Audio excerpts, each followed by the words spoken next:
とリアムは言うが認識が甘い。エルフ、人狼、ギガース3つの上位種族に新魔導船街が行き渡れば一国と渡り合えるほどの軍事力になる。分かっていないリアムはさらに改良できるかと考えている。魔法を探求し続ける人間。つくづく面白い。 Based on what I'm a Noble on the Brink of Ruin is, I'm never going to come here and say that the show isn't cute, isn't adorable, okay? Just based on what the show is, it's absolutely that, and it's absolutely going to nail that aesthetic that it's going for because it's already accomplished it. That's going to happen episode in and episode out every single time. And I think that's one of the most charming things about the show is that it's an adorably cute show based on all of these surrounding characters that they have. Obviously, Chris is best girl. She's best wolf girl. Awoo, you know what I mean? But just based on what it's established, it's always going to be cute. Now, I wanted to start today's review off with that because I genuinely did not like episode 6. And again, it's not because it wasn't cute. It's not because it wasn't an adorable episode. I think it was adorable that they found these big troll ogre monsters. And first off, they weren't like these green big troll things. They were basically just really, really large, like half rock, half human sumo. Like if a sumo wrestler merged with a rock and then it like times 2, you know what I mean? That's basically what this whole set was. So with that, I was just like, okay, establishing that alone was really cute. And then you take it a step further, and our boy, Liam, goes in and he then establishes relations with them, shows them the village, and then he's like, okay, we're establishing a new village, a new kingdom, whatever. They're like, okay, we're on board. He fights, or the main dude, the main troll guy fights with Chris because they have a long-standing relationship. And that leads them to then go in and say, okay, we'll do contracts with you. And then all of the troll guys end up evolving into basically just like really large, strong men.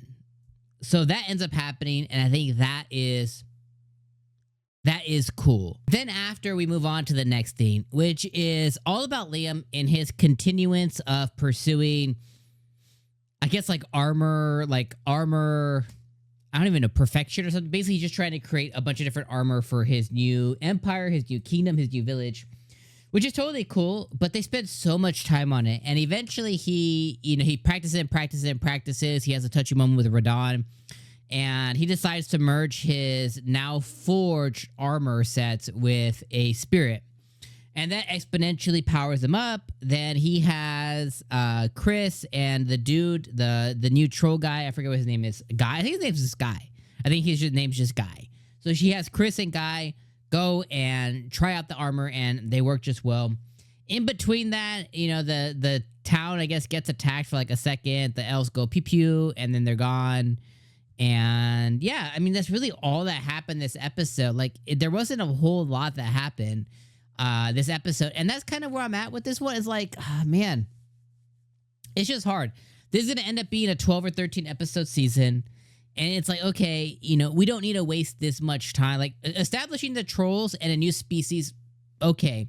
We don't need to waste this much time, though, on the armor. Like, he could have gotten to the armor a little bit quicker. You know what I mean? We didn't have to spend that much time on the proof of the proof in the pudding stuff with it.